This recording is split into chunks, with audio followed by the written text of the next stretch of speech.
Friends, આજે ફરીથી plus accounting સોફ્ટવેરમાં એક નવો પોઈન્ટ જોશું. ફ્રેન્ડ્સ, આપણે ગયા વખતે કોમોડિટીનો પોઈન્ટ પૂરો કર્યો.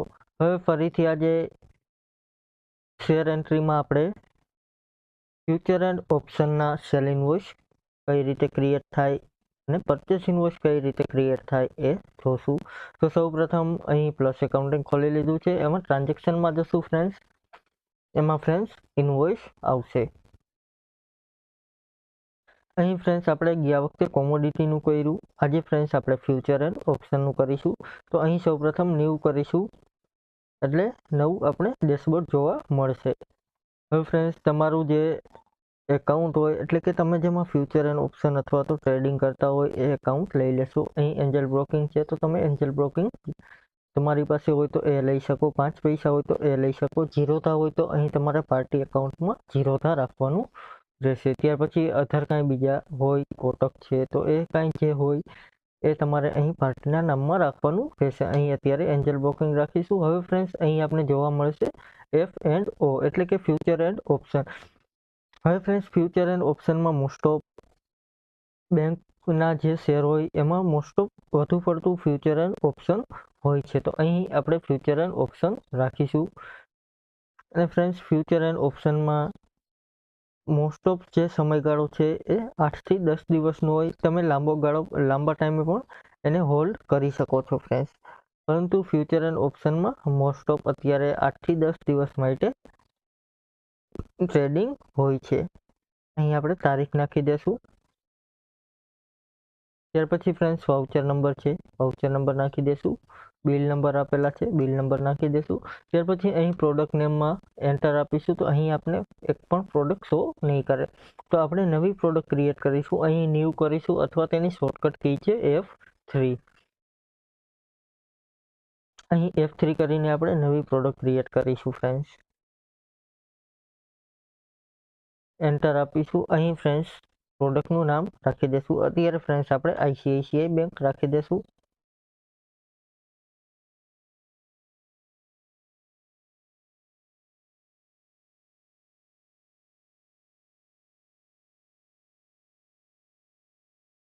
ત્યાર પછી ફ્રેન્ડ્સ GST છે, એમાં 18% લઈ લેશું. HNS કોડમાં તમારે ફ્રેન્ડ્સ નાખવું હોય તો જે ફાઇનાન્શિયલ સર્વિસ છે એનો HNS કોડ તમારે નાખવાનો રહેશે.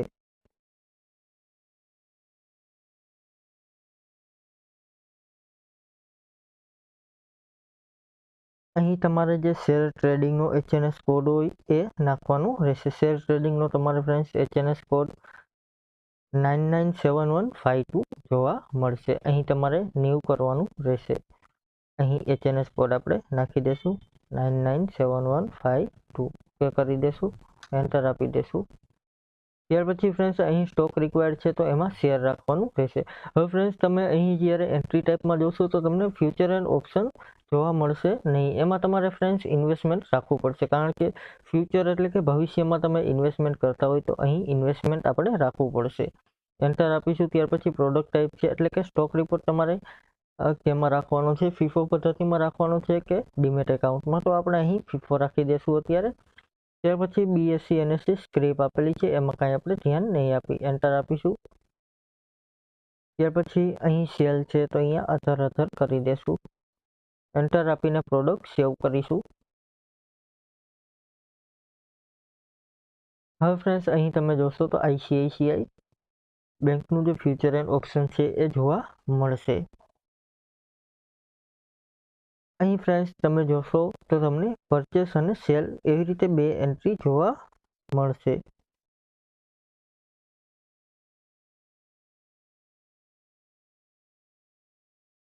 ત્યાર પછી અહીં જો તમે ખરીદી કરતા હોય તો તમારે અહીં પરચેસ લેવાનું રહેશે. ત્યાર પછી અહીં NI જોવા મળશે, એટલે કે નોર્મલ કે ઇન્ટ્રાડે. તો અહીં નોર્મલ રાખી દઈશું.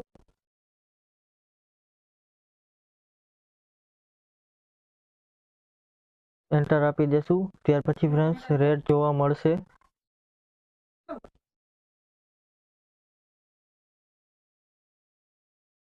અહીં ફ્રેન્ડ્સ આપણે રેટ રાખી દઈશું અત્યારે. અહીં ICICI બેંકના રેટ આપણે એન્ટર કરી દઈશું. જે ફ્યુચર એન્ડ ઓપ્શનમાં તમે જે ફ્રેન્ડ્સ રેટ ખરીદી કરેલી હોય, તમારું જે બિલ હોય એ પ્રમાણે તમારે રેટ એન્ટર કરવાનું રહેશે. એન્ટર આપીશું.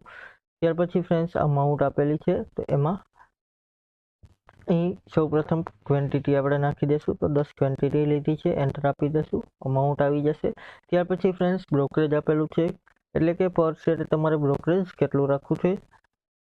તો અહીં પર શેરે બ્રોકરેજ આપણે 25 પૈસા રાખી દઈશું. એન્ટર આપી દઈશું. ત્યાર પછી ટોટલ આવી જશે. ત્યાર પછી સર્વિસ ટ્રાન્ઝેક્શન ટેક્સ આવી જશે. એન્ટર આપીશું. ત્યાર પછી મંથ આપેલો છે કે તમે કયા મંથમાં પરચેસ કરો છો. અહીં જાન્યુઆરી લઈ લેશું. ત્યાર પછી અહીં SGST CGST જે લાગતું હોય એ અહીં એન્ટર કરવાનું રહેશે. અહીં આપણે 9 એન્ટર કરી દઈશું. અહીં 9 એન્ટર કરી દઈશું. ત્યાર પછી IGST લાગતો હોય તો તમારે IGST કરવાનું રહેશે. મોસ્ટ ઓફ IGST લાગતો નથી હોતો. ત્યાર પછી શેર સિક્યોરિટી ટ્રાન્ઝેક્શન છે એ ઓટોમેટિક આવશે. અહીં ઓકે કરીશું. એન્ટર આપીશું ફ્રેન્ડ્સ, એટલે આપણું બિલ તૈયાર થઈ જશે. એન્ટર આપીશું એટલે સ્ટેમ્પ ડ્યુટી અને જે કાંઈ લાગતું હોય એ તમારે અહીં એડ કરવાનું રહેશે. દાખલા તરીકે અહીં તમે આટલા શેર લીધા તો 5 રૂપિયા સ્ટેમ્પ ડ્યુટી લાગે છે. 5 રૂપિયા તમારે એડ કરવાના રહેશે. ત્યાર પછી BSE ટ્રાન્ઝેક્શન ટેક્સ લાગતો હોય તો તમારે એડ કરવાનો રહેશે. ત્યાર પછી રાઉન્ડ ઓફમાં કાંઈ પણ નહીં લે. અહીં ઓકે કરીશું એટલે ટોટલ બિલ જે છે એ આપને જોવા મળી જશે. એન્ટર આપીશું, ટેબ આપીશું, ઓકે કરીશું એટલે આપણું બિલ સેવ થઈ જશે. હવે આ શેર આપણા અત્યારે હોલ્ડિંગમાં જોવા મળશે. અને એને જોવા માટે રિપોર્ટમાં જશું ફ્રેન્ડ્સમાં, શેર રિપોર્ટ.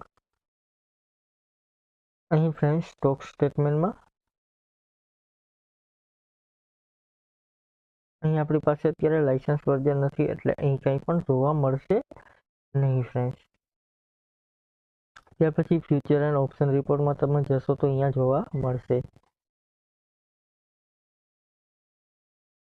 અહીં અત્યારે આપણે લાઇસન્સ વર્ઝન નથી એટલા માટે કાંઈ પણ ડિટેલ્સ શો કરશે નહીં ફ્રેન્ડ્સ. અહીં ફ્યુચર એન્ડ ઓપ્શન રજિસ્ટરમાં તમને જોવા મળશે.